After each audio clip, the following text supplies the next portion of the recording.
Hello guys, कैसे आप सब लोग। आज है 6 मार्च, टाइम हो रहा है 6:37। तो अभी आपके सामने बीटीसी का एक चार्ट खुला हुआ है। तो अगर मैं आपको बताऊं कि सपोर्ट और रेजिस्टेंस यहाँ पर कहाँ है, तो भाई देखो 15 मिनट के टाइम फ्रेम पर मैंने सपोर्ट और रेजिस्टेंस दोनों ही मैंने यहाँ पर ड्रॉ कर रखे हैं। तो अगर मैं सपोर्ट की बात करूं तो सपोर्ट है 87,805 पर, और अगर मैं यहाँ पर रेजिस्टेंस की बात करूं तो वो है 91,104 पर। तो फिर चलिए अब हम यहाँ पर ट्रेडिंग की बात कर लेते हैं। तो ये जो आप चार्ट देख रहे हैं, ये है 5 मिनट के टाइम फ्रेम पर यहाँ पर ये चार्ट लगा हुआ है। तो अगर मैं यहाँ पर ट्रेडिंग व्यू की बात करूँ तो देखो मेरा यहाँ पर जो ट्रेडिंग व्यू है वो मेरा ऊपर की तरफ का नहीं है, मेरा ट्रेडिंग व्यू यहाँ पर नीचे की तरफ का है। इसके पीछे का मैं आपको एक कारण बता देता हूँ। यहाँ पर देखिए, यहाँ पर 3 कैंडल जो फॉर्म हुई है, पहली कैंडल देखिए, यहाँ पर एक अच्छी खासी यहाँ पर एक स्पाइक के साथ क्लोजिंग दी है और बॉडी यहाँ पर बहुत ज़्यादा छोटी है। इसका मतलब क्या है, देखो यार, जब भी ना स्पाइक बहुत लंबी बने और बॉडी बहुत छोटी बनती है तो इसका मतलब है कि जो बायर्स है वो यहाँ पर बहुत ज़्यादा वीक है। ठीक है। एंड देन अगर आप लॉन्ग टर्म में देखा जाए तो आप यहाँ पर इन्वेस्टमेंट नहीं कर सकते। दूसरी कैंडल देखिए, तीसरी कैंडल देखिए, यहाँ पर स्पाइक्स ज़्यादा है। ठीक है। तो अगर देखो, अगर ये वाली कैंडल ना काफ़ी एक अच्छी खासी मारीबुजू कैंडल के साथ क्लोजिंग देती है, मैं तभी भी ऊपर के खरीदने के लिए मैं राज़ी नहीं हूँगा। मैं ऊपर की तरफ बाइंग नहीं करना चाहूँगा, मैं यहाँ पर नीचे की तरफ ही मैं बाइंग की तरफ मैं देखूँगा। ठीक है। मुझे यहाँ पर भरोसा है कि यहाँ पर आपको एक अच्छी खासी सेलिंग आपको यहाँ पर देखने को ज़रूर मिलेगी, क्योंकि देखो तीनों कैंडल्स की जो अगर आप फॉर्मेशन देखोगे तो इन तीनों कैंडल की फॉर्मेशन से हमें यहाँ पर पता चलता है कि जो बायर्स है वो काफ़ी ज़्यादा वीक है। ठीक है। तो मैंने तो आपको अपना पॉइंट ऑफ व्यू बता दिया है। चलिए फिर अब देखते हैं कि मार्केट में किस तरह की यहाँ पर कंडीशंस बनेंगी। ठीक है। तो फिर चलिए, जब भी कोई ट्रेड यहाँ पर बनता है तो मैं आपको ज़रूर यहाँ पर बताऊँगा। मिलते हैं फिर एक ट्रेड पर। तो हाँ जी गाइस, अभी टाइम हो रहा है 6:49। ये वाली कैंडल जस्ट अभी क्लोजिंग देने ही वाली है। इसकी क्लोजिंग की बात करें तो करीबन 40 सेकंड के आसपास की क्लोजिंग बची है। तो मैं आपको बता दूं, मैं यहाँ से ट्रेड एग्जीक्यूट करने वाला हूँ। ठीक है। यहाँ से एक रिजेक्शन कैंडल यहाँ से अब मुझे मिल चुकी है। जैसे ये कैंडल क्लोज होगी तो इस कैंडल का जैसे ही इसका जो हाई ब्रेक होगा, हाई छोड़िए, इसका जैसे ही लो ब्रेक होगा वैसे ही मैं इस कैंडल के अंदर में एंट्री ले लूँगा। ठीक है। तो यहाँ से मुझे एक बहुत अच्छी खासी रिजेक्शन कैंडल मुझे यहाँ पे मिली है।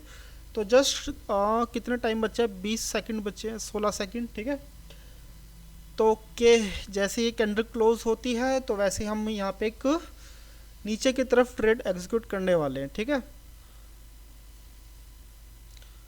तो बस थोड़ी सी देर और रुक जाइए, बस मैं यहाँ पर एक ट्रेड एग्जीक्यूट करने वाला हूँ। ठीक है, ये बहुत अच्छी कैंडल यहाँ पे बन रही है। अब देखो, अब यहाँ से ना ट्रेड लेने में मज़ा आएगा। मैं इसका रीज़न बता देता हूँ। अगर यहाँ से ना देखो स्पाइक देखने को मिलती है ना, यानी कि ये कैंडल ऊपर की तरफ जाए और जस्ट थोड़ा सा स्पाइक, इस तरह की स्पाइक बनाते हुए जब नीचे की तरफ आएगा तब यहाँ से और भी ज़्यादा कॉन्फिडेंस यहाँ पे बनेगा। चलिए भाई, मैं तो यहाँ से अब एंट्री ले रहा हूँ। ठीक है। तो अगर मैं यहाँ पर एसएल की बात करूँ तो एसएल मैं लगा दूंगा जस्ट इस कैंडल के टॉप पर, यानी कि 90,425। चलिए भाई, ज़्यादा टाइम ना वेस्ट करते हुए एसएल हम यहाँ पर लगा देते हैं 90,425 का, 425 पर।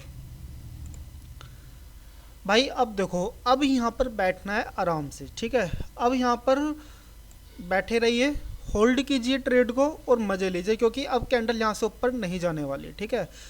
अब देखिए, अगर मैं आपको बताऊं तो जैसे ही ये कैंडल क्लोज होएगी, यानी कि अभी करीबन 4 मिनट बाद जैसे ही कैंडल क्लोज होएगी, तो मैं अपना जो एसएल है वो ड्रैग करके जस्ट मैं इसके स्पाइक पर मैं यहाँ पर रख दूंगा। ठीक है। तो भाई अब यहाँ पर लीजिए मज़े, क्योंकि जब मार्केट नीचे गिर रहा था ना, तब फिर मैंने आपसे कहा था कि ये जो स्पाइक्स आप देखिए, इन स्पाइक्स का मतलब ही होता है कि यहाँ पे बायर्स बहुत ज़्यादा मजबूत नहीं है, यहाँ पर बायर्स क्या है, काफ़ी वीक है। ठीक है। तो के अभी है 3.5 मिनट के आसपास की कैंडल यहाँ पर बन चुकी है। और अगर मैं रिवर्सल की बात कहूँ तो अब रिवर्सल नहीं आना चाहिए। ठीक है। अगर अब रिवर्सल आता है तो भाई हमारा यहाँ पर प्रॉफिट तो नहीं होने वाला, लॉस ही होगा। ठीक है। मुझे लगता नहीं कि यार देखो यहाँ पर रिवर्सल आने वाला, सच्ची बात बताऊँ तो ओके, मेरा जो एसएल है वो करीबन $531 के आसपास का है। तो चलिए, ये तो यार ऊपर नीचे होती रहती है। अब इस कैंडल के बाद मिलते हैं, ठीक है, यानी कि कितने मिनट बाद, 2.5 मिनट बाद मिलते हैं।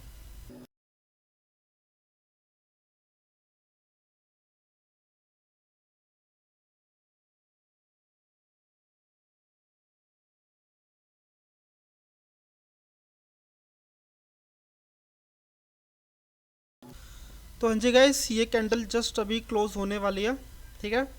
एंड देन अगर मैं यहाँ पर प्रॉफिट की बात करूँ तो यार कुछ खास है नहीं, शायद मेरा यहाँ पर एसएल हिट हो जाए। वैसे देखा जाए तो यार इस तरह की रिजेक्शन कैंडल यहाँ पर बननी तो नहीं चाहिए, ठीक है, लेकिन फिर भी बात तो वही यार, आप चाहे मार्केट को कितना भी एनालाइज कर लीजिए, ठीक है, जो एसएल जब आपका हिट होना होता है तो हो ही जाता है। चलो देखते भी, 1 मिनट के आसपास का टाइम है कि क्या हम इस एसएल से बचने। ओके, तो भाई एसएल अपना यहाँ पर हो चुका है $800 के आसपास का। वैसे इस तरह की रिजेक्शन कैंडल ना बहुत मिनिमम टू मिनिमम ही देखने को मिलती है। ज़्यादातर ऐसी चीज़ें होती तो नहीं है कि यहाँ से एक रिजेक्शन कैंडल मिले और फिर ऊपर से इस तरह की बाइंग आ जाए।